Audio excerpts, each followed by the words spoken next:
এটা সংসদে আলোচনা না হলে কি আমরা জানতাম না, বা কবে জানতাম? কেন এতদিন পর্যন্ত ব্যবস্থা নেওয়া হয়নি, সে প্রশ্নগুলো আসছে।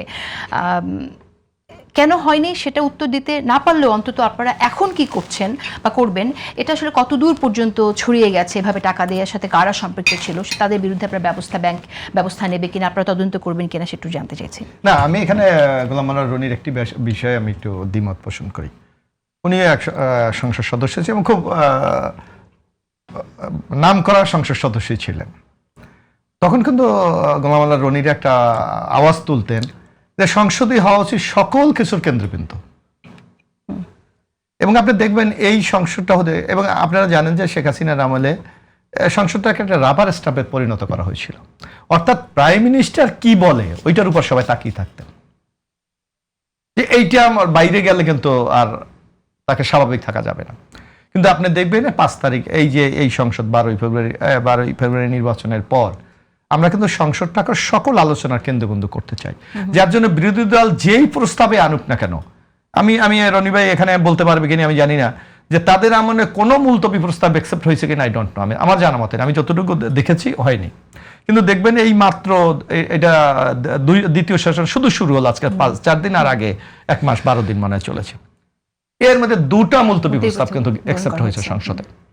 এবং আরেকটু কথা আমি রনি ভাইকে আমি পরিসংখ্যান দিয়ে বলতে চাই যে আপনি দেখবেন সংসদে কিন্তু বিরোধী দলকে তেমন একটা আলোচনা করার সুযোগ দেয়নি। আপনি দেখবেন প্রথম অধিবেশনে আমাদের জুলাই অধ্যাদেশ সম্পর্কে বিরোধী দলীয় নেতা একটা মুলতবি প্রস্তাব এনেছিল, সেটা গ্রহণ করে 2 ঘন্টা আলোচনার একটা সময় নির্ধারণ করেছিলেন।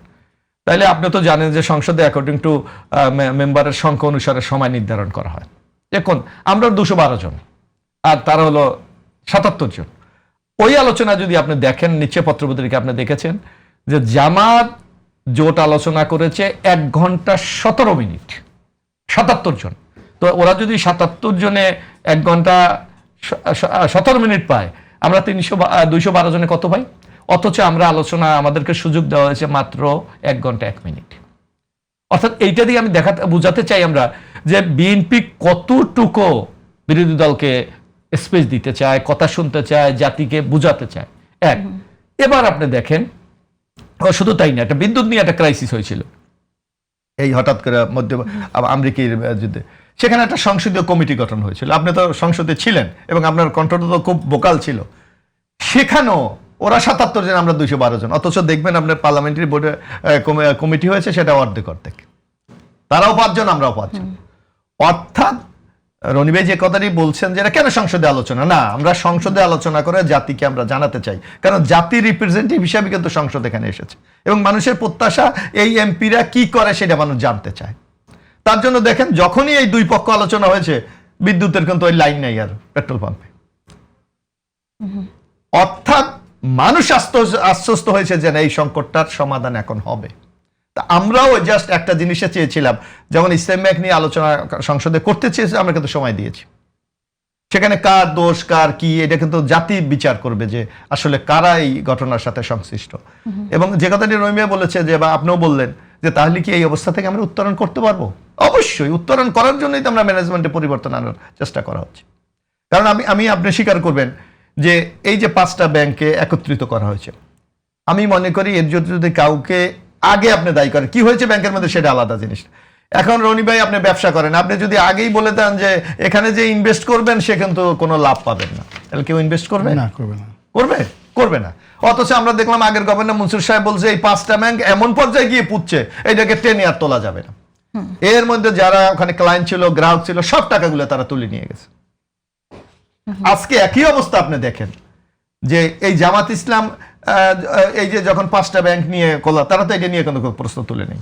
আপনার বক্তব্য অনুসারে যখন জনতা ব্যাংক থেকে সালমান রহমান 27,000 কোটি টাকা নিয়ে গেছে, টোটাল ইকুইটির 71% মানে নিয়ে গেছে তারা, এটা নিয়ে কিন্তু জামাত একটা কথা করে না, হোয়াই ইসলামী ব্যাংক, কারণটা কিন্তু এখানে নিহিত। এখানেই কোনো কারণ আছে বলিয়া তারা বারবার এটা নিয়েই কথা বলে, অন্য ব্যাংক নিয়ে তারা কথা বলে। আমাদের প্রশ্নটা এখানে যে তাদের এখানে ইন্টারেস্টটা কি? হ্যাঁ, তারা যে কোনো ব্যাংক যদি রুগ্ন হয়ে যায় সেটাকে ওঠানোর জন্য তারা সাজেশন দিতে পারে, বক্তব্য দিতে পারে, কিন্তু তাদের একটাই বক্তব্য, তারা যেই ম্যানেজমেন্ট চায় সেই ম্যানেজমেন্ট ওখানে দিতে হবে, কিন্তু তো এখানেই ওকে, কিন্তু এখানে একটি প্রশ্ন, অনেকগুলো বিষয়ে চলে এসেছে। কিন্তু এখন গভর্নর, বাংলাদেশ ব্যাংকের গভর্নর, তিনি বলেছেন বিষয়টি এখন রাজনৈতিক মাত্রা পেয়েছে। দেখা যাক কি করা যায়। আপনি জানেন যে ব্যাংকার্স সভার ক্ষেত্রে সভা হয়েছে, এবিবি চেয়ারম্যান মশরুর আরিফিন তিনি একটি মন্তব্য করেছেন। তিনি বলেছেন দেশের বৃহত্তম ব্যাংকটির সংকট দ্রুত সমাধান হওয়া প্রয়োজন এবং এই জন্য সংশ্লিষ্ট পক্ষগুলোর মধ্যে সমঝোতা জরুরি। সেরকম সমঝোতা হবার কোনো সম্ভাবনা আছে কিনা একটি প্রশ্ন। আমি একটু বলি, কার সাথে আপনি সমঝোতা করবেন? আমি সেটা আপনি একটি এটা কোনো রাজনৈতিক দলের সাথে করবেন? এখানে একটি মন্তব্য তিনি করেছেন, তিনি একটি আকাঙ্ক্ষা ব্যক্ত করেছেন, সেটা আমি আপনার কাছ থেকে শুনতে চাই যে আপনারা। না, এখন আপনি বলবেন যে এখানে এটা ব্যাংকিং সেক্টর, এটা একটা নিউট্রাল একটা প্রতিষ্ঠান, আপনি কার সাথে আলোচনা করবে, কার সাথে সমঝোতা করবে? আমি জানি না বাংলাদেশ ব্যাংকের গভর্নর সাহেব এটা কি বোঝাতে চেয়েছেন। গভর্নর না, এটা বলছে এবিবি চেয়ারম্যান। মানে কার সাথে সমঝোতা আপনি করবেন? এখানে এইটা হতে পারে যে ম্যানেজমেন্ট যে আছে সেখানে এইটার কন্ট্রোলিং অথরিটি হলো বাংলাদেশ ব্যাংক। বাংলাদেশ ব্যাংক সেখানে আজকেও দেখলেন আপনি একজন পরিচালককে ওখানে পর্যবেক্ষক হিসেবে নিয়োগ করেছেন।